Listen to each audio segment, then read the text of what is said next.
한덕수 대통령 권한대행에 대한 탄핵 소추 표결은 재적 의원 3분의 2 이상의 찬성이 필요한데 우원식 국회의장이 제멋대로 2분의 1 단순 과반수가 넘으면은 가결되는 것으로 정했습니다. 따라서 3분의 2에 미치지 못하므로 원천 무효이고 투표 불성립이 됐음을 선언합니다, 여러분. 따라서 한덕수 대통령 권한대행께서는 탄핵 소추안 표결 자체가 원천 무효이기 때문에 권한대행직을 그대로 유지해 주시기를 부탁드립니다.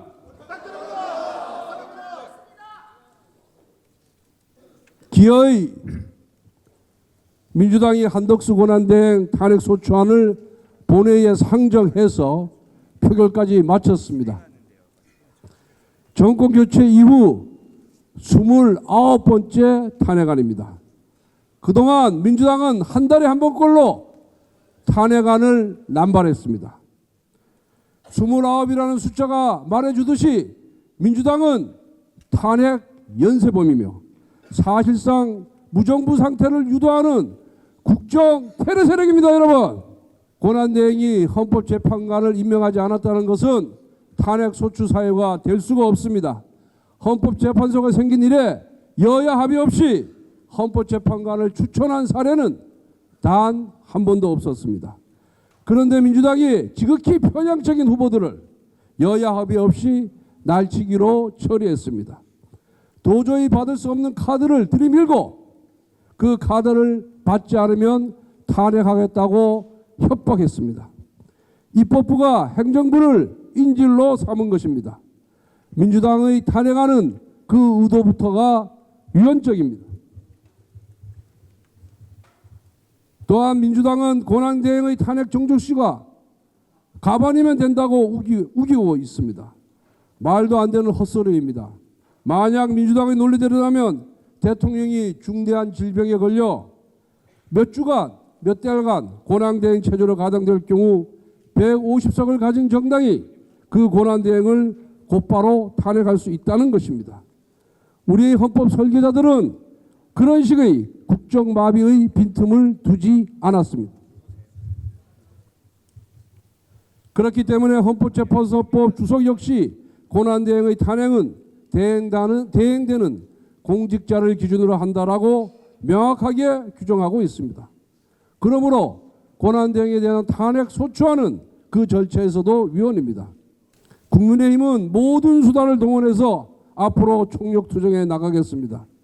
무엇보다 위헌 위법적인 권한대행의 탄핵은 대한민국 애교 안보와 민생경제에 심대한 타격을 줄 것입니다. 이미 미국이 애교 파트너로 인정한 한덕수 권한대행 체제가 와해되면 한미동맹이 크게 흔들리고 우방과의 외교관계가 위기에 빠질 것입니다. 지금 경제를 보십시오. 환율은 급등하고 주가는 폭락하고 있습니다. 이런 상황에서 경제정책의 컨트롤 타워까지 붕괴된다면 민생경제는 직격탄을 맞이할 수밖에 없습니다. 결국 민주당이 이야기하는 무정부 상태는 외교 파탄, 안보 파탄, 민생 파탄으로 이어질 것입니다. 그러므로 오늘 민주당의 탄핵안은 국가와 국민 전체에 대한 탄핵인 것입니다. 민주당의 머릿속에는 뭐만 있습니까? 뭐만 남아 있습니까? 오직 조기 대선밖에 없습니다. 대통령 탄핵 이후 대선 정국이 오면 대선으로 당대표 이재명의 사법 리스크를 덮어버리고 자신들이 권력을 줄 수 있다고 믿고 있습니다. 애교 안보와 민생경제를 파탄시키더라도 심지어 무정부 상태가 오든 말든 상관없이 오로지 이재명이 권력만 줄 수 있다면 무엇이든지 할 수 있다는 집단이 바로 민주당입니다. 오늘 민주당은 국민을 버리고 자신의 아버지인 이재명을 선택했습니다. 국정안정을 짓밟고 국정테러를 선택했습니다. 나라를 망쳐서라도 권력을 얻겠다는 저 비열한 욕망을 날 것으로 여실히 보여주었습니다. 한덕수 권한대행에게 다시 한번 요청합니다. 국회 가반만으로 권한대행을 탄핵할 수가 없습니다. 권한대행은 야당의 국정테러에 굴복하지 말고 탄핵 소추안 가결에 굴복하지 말고 국정을 안정적으로 계속해서 이끌어 나가야 됩니다, 여러분.